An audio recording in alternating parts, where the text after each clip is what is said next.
Where does this leave them heading into next season?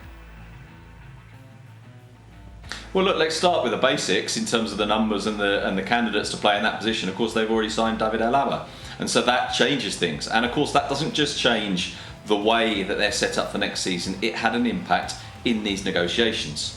All the way through these negotiations, as I've already said, in terms of the clubs that Ramos was linked to, also the whole situation with Alaba was kind of, all the way through, there was this sense from, at least from Sergio Ramos' camp, that maybe this is a means of pressure. That Real Madrid maybe are putting his name out there as a way of saying to you, you know, if you don't carry on, it doesn't matter. So that's one thing that's set up. I think the big question really, in terms of the centre-back positions now, is what happens to Rafa Varane? Because I think if you replace Ramos for Alaba, the rest of it is fine. Particularly as we've seen in the back end of the season that Eder Militao has played very well. There's a belief now that maybe he is that player that they spent a lot of money on. I think it was 40 million euros or maybe even 50 million euros that they spent on Militao. I must confess, I can't remember the exact fee now, but it was a lot of money.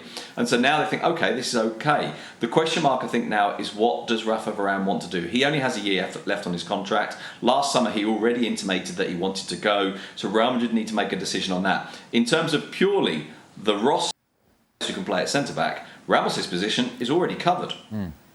Sid, last question on this. What does Ramos wanting to leave Real Madrid tell us about the state of things at the club? Does he just not believe he can win there, you know, before his time is up?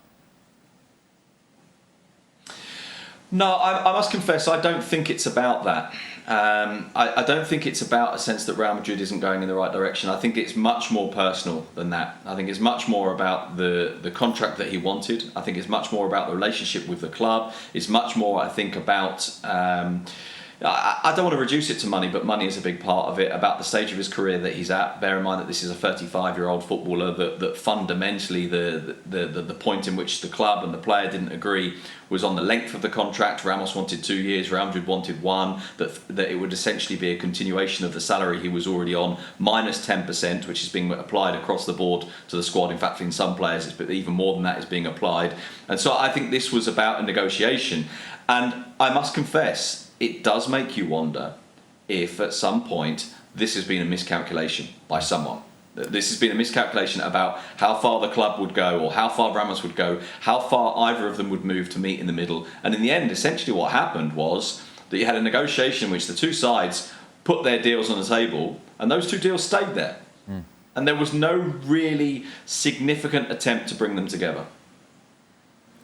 Sid, what do you think the reaction will be from the Real Madrid fans? Obviously an iconic figure in the club's history, Sergio Ramos. I must confess I don't really know in terms of the long-term reaction. I think the short-term reaction, of course, will be disappointment. I think the short-term reaction will be a sense of, the Spanish likes to use the phrase orphaned, a sense of kind of feeling orphaned a little bit in the short term. That idea that this guy who, you know, has been there for 16 years, who's the captain, who without doubt is the key leadership figure, and his departure is very significant in the short term at least. I think at the same time, though, there will be some people who believe that he should have given a little bit in negotiations. I think there will be some people who accept the position of the club, not least because, as we've already said, he's 35 years old. We saw the way that his career at Real Madrid has ended, and that's another thing that I think we have to keep in mind here. In 2021, he's only played 6 times, 4 of those for Real Madrid, 2 of those for Spain. I believe I'm right in saying that none of those have been a full 90 minutes. He has played when he wasn't really fit. He played against Atalanta not fit. He played against Chelsea not fit. He hasn't been right at the back end of the season. He hasn't gone to the European Championships with the Spanish national team, which is a pretty sad way for it to end. But what that might do, of course, is reinforce the idea of some of those fans that were doubting whether it was right to let him go. That may at least enable them to accept a little bit more of this on the grounds that, well, okay, look, this is a 35-year-old player who, although we thought he was in fabulous physical condition, at least until Christmas, since then hasn't been. And I think that means that, how do I put this? In the cold light of day and stripping away all sentiment, I think the swap, Ramos for Alaba, I think there will be some fans who think, actually, this possibly isn't that bad a thing to do.